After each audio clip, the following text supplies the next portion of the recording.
भाई जो गुरु वचन पे डट गए, कट गए फंद 84। अन्य प्रमाण कुरान मजीद की सूर अल बकरा 2 आयत नंबर 35 और 38 तक कुरान का ज्ञान देने वाला अल्लाह कह रहा है कि आयत नंबर 35 में क्या कह रहा है?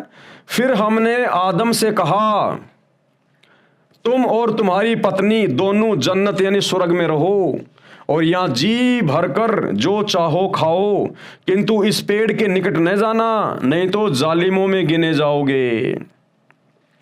अब यहां हजरत आदम को ओरिजिनल खुदा आके मिला।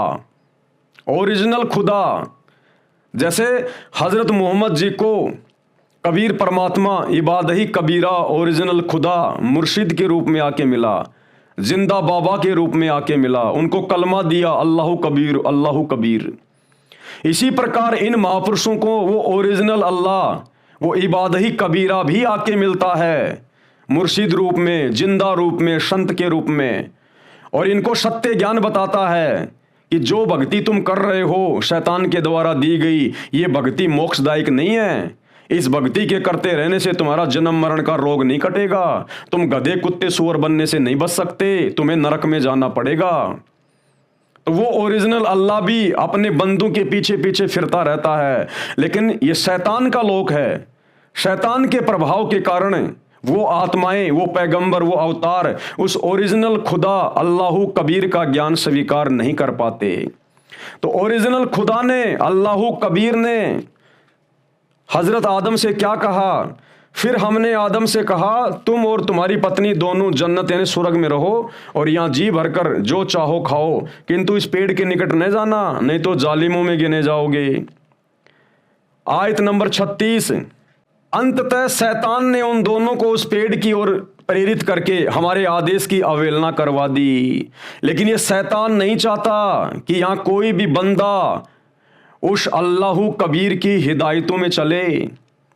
ये शैतान सबको भ्रमित करके रखता है, इसको श्राप लगा हुआ है। जब आप सृष्टि रचना पढ़ेंगे सतगुरु रामपाल जी के मुख कमल से, आगे इस पुस्तक में भी लिखी हुई है, आप यूट्यूब पर भी डाउनलोड करके सुन सकते हैं सृष्टि रचना। उसको प्रतिदिन 1 लाख मानव शरीरधारी स्त्री या पुरुष का वो मैल खाने का श्राप लगा हुआ है। तो ये जीव को भ्रमित करता है, ये किसी को भी यहां से बाहर नहीं जाने देना चाहता। इसको डर है, इसको भय है कि जिन जिन आत्माओं को मैं सतलोक से, 7वें आसमान से, अल्लाह कबीर से, इन आत्माओं के अंदर कुप्रेरणा करके उस परमात्मा से आस्था हटवा के अपने ऊपर आस्था लगा के जो लेकर आया हूं, ये आत्माएं यदि वापस चली गई उस सच्चे खुदा की सच्ची इबादत करके, तो फिर मेरा भोजन का क्या होगा? मैं खाऊंगा क्या? मुझे तो इन्हीं को खाने का श्राप मिला हुआ है। तभी तो हम जन्म रहे हैं और मर रहे हैं। अन्यथा इंसान जन्म लेता है, बड़ा होता है, पढ़ाई करता है, 20-25 साल बाद में अच्छी नौकरी लगता है, जिंदगी भर कमाता है, 60 साल के बाद रिटायरमेंट होता है, सोचता है अब मैं आराम से रहूंगा, बाल बच्चों के साथ रहूंगा, मेरी पेंशन आती रहेगी, और उस समय उसकी मृत्यु हो जाती है। तो किस लिए उसने सारी मेहनत की? क्या मरना कोई पसंद करता है? किसी का बेटा मर रहा है, किसी की बेटी मर रही है, किसी का दामाद मर रहा है, एक्सीडेंट में पूरा परिवार का परिवार मर रहा है, क्या मरना कोई पसंद करता है? हम सतलोक में नहीं मरा करते थे, हम अमर थे, लेकिन अब इस शैतान के लोक में आकर हम अमर नहीं रहे। ये शैतान हमें अपने भोजन के लिए मारता है और जन्म देता है, मारता है और जन्म देता है। तो शैतान ने सोचा अगर सच्चे खुदा की इबादत अगर आत्मा कर लेगी तो ये तो सच्चे खुदा के पास चली जाएगी, सच्चा खुदा इसे लेकर चला जाएगा। तो वो हमें भ्रमित करता है सच्चे खुदा की सच्ची इबादत से। इसीलिए तो उसने हजरत मूसा को, हजरत दाऊद को, हजरत ईसा को और हजरत मोहम्मद को जो किताबें उसने प्रदान की, तौरात, जबूर, इंजिल और कुरान शरीफ, उनमें कंप्लीट ज्ञान नहीं दिया, आधा अधूरा ज्ञान दे दिया, अपने आप को ही अल्लाह घोषित कर दिया, जबकि डुप्लीकेट है, ताकि आत्माएं भ्रमित रहें और मुझे यानी शैतान को ही अल्लाह मान के पूजती रहें और मरने के बाद मेरे मुंह में आती रहें। ये इसका सबसे बड़ा भयंकर जाल है। और इस जाल को वो अल्लाह कबीर खुद ही धरती पे आके संत रूप में, मुर्शिद रूप में खत्म करता है, तोड़ता है। और यहां कोई जानकारी नहीं दे सकता, क्योंकि शैतान से ऊपर 21 ब्रह्मांड में कोई नहीं है, और शैतान किसी को जानकारी होने नहीं देता। तो भला यहां का प्राणी एक दूसरे को कैसे बताएगा कि अल्लाह कौन है, सच्चा अल्लाह कबीर कौन है? तो वो अल्लाह कबीर स्वयं आकर ही अपनी यथार्थ जानकारी देता है, बताता है। तो आज वो अल्लाह कबीर सतगुरु रामपाल जी के रूप में धरती पे प्रकट है। आज हम उनकी सच्ची इबादत करके वापस उनके साथ अपने शतलोक में जा सकते हैं। लेकिन कुछ समय बाद में शैतान ने हजरत आदम को और उसकी पत्नी हवा को, दोनों को भ्रमित कर दिया, परमेश्वर के आदेश की अवहेलना करवा दी सांप के रूप में। कैसे? अंततः शैतान ने उन दोनों को उस पेड़ की ओर प्रेरित करके, यानी जिस पेड़ के फल ना खाने के लिए अल्लाह कबीर ने हजरत आदम को हिदायत दी थी कि इस वाटिका के तुम सारे पेड़ के फल खा सकते हो, लेकिन वो जो सामने जो पेड़ है बीच में, उसका फल मत खाना, अन्यथा फिर तुम जन्म और मरण में आ जाओगे, तुम्हारे को स्वर्ग से नीचे पटका जाएगा धरती पर, इस मृत लोक में। फिर तुम्हें खुद ही कमाना पड़ेगा, खुद ही खाना पड़ेगा। अब काल ने सोचा कि अगर ये स्वर्ग में रहेगा तो फिर मेरे भोजन का क्या होगा, बाकी जीव कैसे उत्पन्न होंगे, संतान उत्पत्ति कैसे होगी, मैं 1 लाख कैसे खाऊंगा? तो शैतान ने उनको भ्रमित करना शुरू किया, उनको डराना शुरू किया, धोखा किया। अंततः शैतान ने उन दोनों को उस पेड़ की ओर प्रेरित करके हमारे आदेश की अवहेलना करवा दी। हमने हुक्म दिया कि अब तुम सब यहां से उतर जाओ, एक दूसरे के दुश्मन बन जाओ। सांप और इंसान एक दूसरे के शत्रु हो गए। आज सांप को देखते ही क्यों मार दिया जाता है? हालांकि अब नहीं मारा जाएगा। सतगुरु रामपाल जी की सच्चे खुदा की शरण में आने के बाद हम तो चींटी भी नहीं मार सकते, चींटी भी, क्योंकि वो हमें नुकसान पहुंचा नहीं सकती, ना हमें हाथी नुकसान पहुंचा सकता, ना सर्प पहुंचा सकता, ना चींटी, क्योंकि हम उन सबको बनाने वाले सच्चे इबादही कबीरा सतगुरु रामपाल जी की शरण में हैं, सच्ची भक्ति कर रहे हैं। तो उनके द्वारा बनाई गई कोई भी चीज हमारे को नुकसान नहीं पहुंचा सकती। तो हम सतगुरु रामपाल जी के फॉलोवर कभी जीव हत्या नहीं करते। हमें कोई वस्तु यहां नुकसान नहीं पहुंचा सकती जब तक हम उनकी मर्यादा में हैं, उनकी सच्ची इबादत कर रहे हैं। बाकी आम समाज में सांप और इंसान की कितनी शत्रुता है। सांप यदि 100 मीटर दूर भी दिखाई दे जाए, इंसान दौड़ के उसको मारने का प्रयास करता है। ऐसी दुश्मनी क्यों? ये वहां से पैदा हुई है क्योंकि परमेश्वर ने आदेश दिया, अल्लाह कबीर ने आदेश दिया कि तुमने मेरे आदेश की अवहेलना की है, अब जाओ और एक दूसरे के शत्रु बन जाओ। हमने हुक्म दिया कि अब तुम सब यहां से उतर जाओ, एक दूसरे के दुश्मन बन जाओ। सांप और इंसान एक दूसरे के शत्रु हो गए और तुम्हें एक समय तक धरती पर ठहरना है, वही गुजर बसर करना है। यानी एक ही जेल में तुम सबको साथ साथ रहना है, सर्प को भी, अन्य जीव जंतुओं को भी और इंसान को भी। ये पृथ्वी एक पिंजरा है, इस पिंजरे में शैतान ने हम सबको कैद कर रखा है। अब बताइए, फिर भी हम यहां पर चादर तान के सो रहे हैं। अरे आपका 8x10 का एक कमरा है और उसमें कोई सांप को भी छोड़ दे, कोई बिच्छू को भी छोड़ दे खुला, और आपको कहे कि अब आप आराम से सोइएगा, हमने एसी लगा दी है, भले 4 एसी लगा दो, आपको नींद नहीं आएगी। पल पल आपको चिंता सताएगी, डर सताएगा, मौत का भय सताएगा। तो ये 21 ब्रह्मांड, इस शैतान ने हम सबको यहां पर रोक के रखा हुआ है। 84 लाख प्रकार के हिंसक जीव जंतु भी इसी धरती पर और हम इंसान भी इसी धरती पर। हमने खुद ही अपने बचाव के लिए मकान बना लिए, हथियार बना लिए। इस शैतान ने तो हमारे को एक बाड़े में पैक कर दिया था और फिर भी हम यहां पर इत्मीनान से सो रहे हैं। सबको पता है कि हम शैतान के लोक में हैं, हम पृथ्वी पर, इसको मृत लोक कहते हैं। यहां कोई जीव सुखी नहीं है, जन्म और मृत्यु यहां का अटल नियम है। उसके बावजूद भी हम लोग खुदा की इबादत नहीं करते, सच्चे खुदा के पास जाने की नहीं सोच रहे। उसके बाद भी हम खुदा को निराकार निराकार कह के ठुकरा रहे हैं, उसकी बंदगी को ठुकरा रहे हैं। अगर खुदा निराकार है, वो इंसान रूप में नहीं आएगा तो हमें ज्ञान कौन समझाएगा? हमें कौन जानकारी देगा उस खुदा के विषय में? ये शैतान तो देने वाला नहीं है। तो वो खुदा, ओरिजिनल खुदा अल्लाह कबीर, वो स्वयं ही इंसान बन के आता है, मुर्शिद बन के आता है, संत या सतगुरु बन के आता है, जिंदा बन के आता है, और हम इंसानों जैसा बन के आता है, क्योंकि हम इंसानों को ही ज्ञान समझाया जा सकता है। जानवर ज्ञान नहीं समझते, जानवर भक्ति नहीं कर सकते। आप किसी भैंस को, गाय को बैठाओ और बोलो अल्लाह अल्लाह, बोलो भगवान भगवान, राम राम, वो नहीं जानती कौन अल्लाह है, कौन राम है, क्या भगवान है। वो पशु योनि में है, वो अपना वो कर्म भोग रहे हैं। जब वो कभी इंसान थे, मनुष्य योनि में स्त्री और पुरुष थे, उन्होंने सच्चे खुदा की सच्ची इबादत नहीं की, पत्थरों की पूजा करते रहे, उल्टे काम करते रहे, भगवान से मुंह फेर कर बैठे रहे, अल्लाह को निराकार निराकार बताते रहे। अब वो गधे कुत्ते सुअर बनकर अपना कर्म भोग रहे हैं। तो अब उनको नहीं पता, अब उनको मौका नहीं है अल्लाह की इबादत करने का।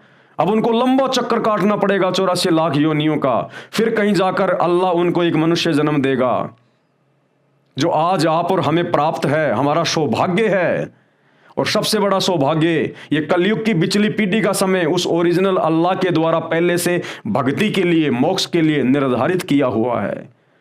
और इस समय अल्लाह खुद धरती पर संत रामपाल जी के रूप में प्रकट है, सच्चे मुर्शिद, बाखबर, तत्वदर्शी संत के रूप में। केवल उनको पहचानने की आवश्यकता है, मोक्ष दूर नहीं है। तो भाई और बहनों, जब हमें पता है कि हम ऐसे गंदे लोक में रह रहे हैं, शैतान का लोक है, काल का लोक है, ये डुप्लीकेट अल्लाह बन के बैठा हुआ है, अपने स्वार्थ के लिए, अपने भोजन के लिए हमारे को जन्म दे रहा है, हमारे को मरवा रहा है। इसकी इबादत करते करते भी दुनिया भर के हॉस्पिटल में लोग सड़ सड़ के मर रहे हैं।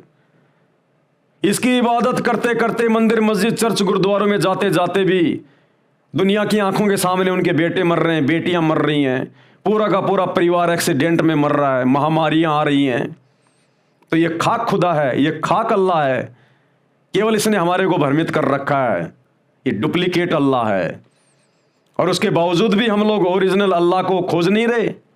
कोई बताता है तो उसकी बातों पे हम यकीन नहीं कर रहे, विश्वास नहीं कर रहे। क्या जाता है तुम्हारा? दुनिया भर के फालतू के अश्लील गाने, गंदे भद्दे गाने तुम सारा दिन मोबाइल पे सुनते रहते हो, फेसबुक पे, यूट्यूब पे शॉर्ट वीडियो देखते रहते हो, दुनिया भर के अश्लील। अपना 8-10 घंटे का समय जाया करते हो, बर्बाद करते हो। क्या तुम आधा घंटा रोजाना रात्रि को सोते समय सतगुरु रामपाल जी के सत्संग भी नहीं सुन सकते? लेकिन ये काल सुनने नहीं देता। जिसके ऊपर काल का प्रभाव ज्यादा है वो केवल गंदगी देख लेगा, लेकिन सच्चे संत के सत्संग नहीं देख सकता। सकल पदार्थ है जगमाही, कर्महीन नर पावत नहीं। जो कर्महीन होंगे वो चाहे किसी भी धर्म में हो, वो संतों के सत्संग सुनने से परहेज करते हैं, क्योंकि उनको तो यहीं पर शैतान के लोक में उसका भोजन बनना है, गधा कुत्ता शुअर बन के घूमना होता है। तो जब हमें पता है कि ये इतना गंदा लोक है, शैतान का लोक है, ये पृथ्वी जिसको मृत लोक कहते हैं, हमारी आंखों के सामने हमारे बाप दादे मर गए, दुनिया के बेटा बेटी मर रहे हैं, और हम भी मरेंगे, सबको पता है। रोज मर रहे हैं हॉस्पिटल में, एक्सीडेंट में, रोजाना टीवी में देखते हैं, अखबारों में आते हैं, लोगों के जनाजे उठते हैं। फिर भी हम लोग आंखें नहीं खोल रहे कि एक दिन हमने भी जाना है। ये क्या ले गए? पूरा परिवार यहीं छोड़ गए, बेटा बेटी, धन, कारोबार, संपत्ति सब यहीं छोड़ गए। ये मुल्ला मौलवियों की दुर्घटनाओं में मौत हो रही है, दुर्गति से मौत हो रही है, अकाल मौत हो रही है। इन पंडितों की, आचार्यों की, शंकराचार्यों की दुर्गति से मौत हो रही है। अरे ये तो धर्म के ठेकेदार थे, इनकी ऐसी दुर्गति से मौत क्यों हुई? ये तो हम आम लोगों से ज्यादा, आम हिंदू, मुस्लिम, सिख, ईसाइयों से ज्यादा बंदगी करते थे, भक्ति करते थे, अल्लाह का बहुत ज्यादा ध्यान रखते थे। जब इनकी ऐसी दुर्गतियों से मौत हो रही है तो आम हिंदू, मुस्लिम, सिख, ईसाई इनके साथ क्या होगा? सोचने की बात है। इसलिए हमने विचार करना चाहिए, सतगुरु रामपाल जी के सत्संग सुनने शुरू करने चाहिए। एक बार यदि ये शरीर हाथ से निकल गया सीधा गधे कुत्ते सुअर की योनि में, फिर ना तुम्हें कोई समझाएगा और ना तुम समझने के लायक रहोगे। तो शैतान ने फिर भ्रमित कर दिया आदम को और हवा को। हमने हुक्म दिया कि अब तुम यहां से उतर जाओ, एक दूसरे के दुश्मन बन जाओ। सांप और इंसान एक दूसरे के शत्रु हो गए और तुम्हें एक समय तक धरती पर ठहरना है, वहीं गुजर बसर करना है। आयत नंबर 37। उस समय आदम ने अपने रब से कुछ शब्द सीखकर तौबा यानी क्षमा याचना की, जिसको उसके रब ने स्वीकार कर लिया, क्योंकि वह बड़ा क्षमा करने वाला और दया करने वाला है। ये है वो क्षमा करने वाला और दया करने वाला, रहम दिल अल्लाह, बड़ा मेहरबान अल्लाह, जिसे तुम कहते हो बिस्मिल्लाह रहमान रहीम। ये है वो कबीर अल्लाह, जो अपनी आत्माओं के पीछे पीछे भटकता रहता है, शैतान के जाल से, उसके षड्यंत्र से बचाने का प्रयास करता है, जो वर्तमान में संत रामपाल जी के रूप में धरती पे प्रकट है। उसने हजरत आदम की, जब उसने क्षमा याचना की, माफी मांगी, उसने उसको स्वीकार किया। यह है वो रहम दिल अल्लाह, क्योंकि वह बड़ा क्षमा करने वाला और दया करने वाला है। आयत नंबर 38, हमने कहा कि तुम अब यहां से उतर जाओ, फिर मेरी ओर से जो मार्गदर्शन तुम्हारे पास पहुंचे उसके अनुसार चलना। जो मेरे मार्गदर्शन के अनुसार चलेंगे उनके लिए किसी भय और दुख का मौका ना होगा। कुरान मजीद से लेख समाप्त। क्या कहा उस रहम दिल अल्लाह ने, ओरिजिनल खुदा अल्लाह कबीर ने, कि अब तुम यहां से जाओ, नीचे उतर जाओ धरती पे, पृथ्वी पे, उस मृत्यु लोक में, क्योंकि तुमने शैतान के प्रभाव से मेरे आदेश की अवहेलना की है। मैंने जिस पेड़ के फल खाने से मना किया था तुमने वो खा लिए। लेकिन एक चीज का ध्यान रखना, मैं तुम्हारे को बख्शिश करता हूं, तुम्हारे ऊपर मैं दया करता हूं। जब कभी मेरे द्वारा भेजा गया कोई मुर्शिद, कोई संत, कोई मार्गदर्शक, कोई पैगंबर, कोई रसूल, कोई अवतार, जो सच्चा मार्गदर्शन करे, इस शैतान के षड्यंत्र को समझाए, सृष्टि रचना को बताए कि ये क्यों यहां मार रहा है, क्यों जिंदा कर रहा है, क्यों जन्म दे रहा है, इसको 1 लाख मानव शरीरधारी स्त्री पुरुष रोजाना खाने का आदेश है, इसको श्राप लगा हुआ है, ये गधे कुत्ते सुअर क्यों बना रहा है, तुम लोग इतने दुख क्यों उठा रहे हो, तुम इंसानों को धर्मों में, जातियों में किसने बांट दिया, तुम्हें हिंदू मुसलमान किसने बनाया। जब ये सच्चा ज्ञान देने वाला मेरा कोई संत, मेरा कोई मार्गदर्शन, कोई मुर्शिद जब तुम्हें आकर मिले, तुम उसके ज्ञान के ऊपर गौर करना, उसके सत्संग सुनना और उसकी शरण में चले जाना, और वो जो तुम्हें सच्ची इबादत बताएगा उसके अनुसार ही तुम मेरे पास वापस शतलोक में, 7वें आसमान पर, ओरिजिनल जन्नत सचखंड में पहुंच सकते हो। दूसरा, इस पृथ्वी पर, इस जहान में, इस कायनात में कोई तरीका नहीं है। भाई जो गुरु बचन पे डट गे, कट गे फंद 84 के, कट गे फंद 84 के, कट गे फंद 84 के।